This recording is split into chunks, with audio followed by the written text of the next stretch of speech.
চুলের যত্নে আদা খুশকি কমানো থেকে স্ক্যাল্পের পরিচর্যায় প্রাকৃতিক উপায়। চুল পড়া, খুশকি, স্ক্যাল্পে চুলকানি কিংবা চুল পাতলা হয়ে যাওয়া এগুলো এখন সব বয়সী মানুষের পরিচিত সমস্যা। দূষণ, মানসিক চাপ, অনিয়মিত জীবনযাপন, হরমোনের পরিবর্তন এবং অতিরিক্ত রাসায়নিকযুক্ত প্রসাধনী ব্যবহারের কারণে চুলের স্বাভাবিক সৌন্দর্য নষ্ট হয়ে যায়। দামি হেয়ার কেয়ার পণ্যের পাশাপাশি ঘরোয়া কিছু প্রাকৃতিক উপাদানও চুলের পরিচর্যায় সহায়ক হতে পারে। এর মধ্যে অন্যতম হল আদা।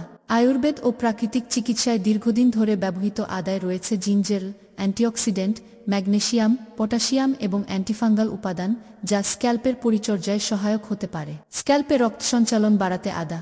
সুস্থ চুলের জন্য প্রয়োজন সুস্থ স্ক্যাল্প। আদার সক্রিয় উপাদান মাথার ত্বকে রক্ত সঞ্চালন বাড়াতে সহায়তা করতে পারে। এতে চুলের গোড়ায় প্রয়োজনীয় অক্সিজেন ও পুষ্টি সহজে পৌঁছায়, ফলে চুলের গোড়া তুলনামূলক শক্ত থাকে এবং ভাঙার প্রবণতা কমতে পারে। নিয়মিত হালকা ম্যাসাজ স্ক্যাল্পকে সতেজ রাখতেও সহায়তা করে। পাতলা চুলের যত্নে আদা ও নারিকেল তেল। যাদের চুল ধীরে ধীরে পাতলা হয়ে যাচ্ছে তারা সমপরিমাণ আদার রস ও খাঁটি নারিকেল তেল মিশিয়ে স্ক্যাল্পে আলতোভাবে ম্যাসাজ করতে পারেন। প্রায় 30 মিনিট রেখে মৃদু শ্যাম্পু দিয়ে ধুয়ে ফেলুন। সপ্তাহে 1 থেকে 2 বার ব্যবহার করলে স্ক্যাল্প আর্দ্র রাখতে এবং চুলের গোড়ার পরিচর্যায় সহায়ক হতে পারে। খুশকি কমাতে আদা, লেবু ও তিলের তেল। বর্ষাকালে খুশকি ও স্ক্যাল্পে ছত্রাকের সংক্রমণ বেড়ে যায়। আদার অ্যান্টিফাঙ্গাল বৈশিষ্ট্য মাথার ত্বক পরিষ্কার রাখতে সহায়ক হতে পারে। আদার রসের সঙ্গে অল্প লেবুর রস ও তিলের তেল মিশিয়ে স্ক্যাল্পে লাগিয়ে 20 মিনিট পর শ্যাম্পু করে ফেলুন। তবে সংবেদনশীল ত্বকের ক্ষেত্রে লেবুর রস ব্যবহারের আগে অবশ্যই প্যাচ টেস্ট করা উচিত। রুক্ষ চুলে ফিরতে পারে কোমলতা। চুল অতিরিক্ত শুষ্ক হলে আদা, অ্যালোভেরা জেল ও অলিভ অয়েলের মিশ্রণ ব্যবহার করা যেতে পারে। এই 3 উপাদান একসঙ্গে প্রাকৃতিক কন্ডিশনারের মতো কাজ করতে পারে।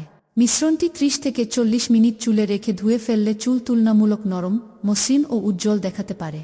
ঘন চুলের জন্য আদা ও পেঁয়াজের রস। চুলের ঘনত্ব বাড়ানোর ঘরোয়া উপায় হিসেবে আদা ও পেঁয়াজের রসের ব্যবহার জনপ্রিয়। পেঁয়াজে থাকা সালফার এবং আদার উপকারী উপাদান স্ক্যাল্পের পরিচর্যায় সহায়ক হতে পারে। সমপরিমাণ আদা ও পেঁয়াজের রস মিশিয়ে 20 মিনিট স্ক্যাল্পে রেখে ধুয়ে ফেলুন। সংবেদনশীল ত্বকের ক্ষেত্রে আগে প্যাচ টেস্ট করা জরুরি। আদা ব্যবহারে সতর্কতা।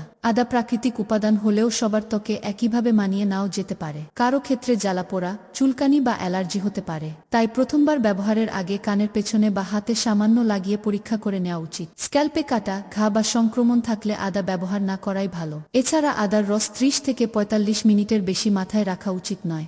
শুধু বাহ্যিক পরিচর্যা নয়, প্রয়োজন ভেতর থেকেও যত্ন। চুল সুস্থ রাখতে শুধু হেয়ার প্যাক বা তেল ব্যবহার যথেষ্ট নয়। প্রতিদিন পর্যাপ্ত protein, iron, zinc, vitamin C ও বায়োটিন সমৃদ্ধ খাবার খাওয়া, পর্যাপ্ত পানি পান, নিয়মিত ঘুম এবং মানসিক চাপ নিয়ন্ত্রণ করাও সমান গুরুত্বপূর্ণ। দীর্ঘদিন ধরে অতিরিক্ত চুল পড়া, ত্বকের সমস্যা বা স্ক্যাল্পে সংক্রমণ থাকলে শুধু ঘরোয়া উপায়ের উপর নির্ভর না করে একজন চর্মরোগ বিশেষজ্ঞের পরামর্শ নেওয়া উচিত। আমাদের আজকের ভিডিওটি যদি আপনার ভালো লেগে থাকে তাহলে অনুগ্রহ করে এটি আপনার সোশ্যাল মিডিয়া প্ল্যাটফর্মগুলোতে শেয়ার করুন।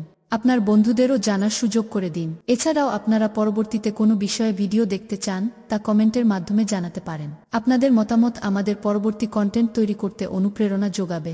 বন্ধুরা, আমার চ্যানেলকে সাবস্ক্রাইব করুন। আমার চ্যানেলের সাথেই থাকুন। ধন্যবাদ।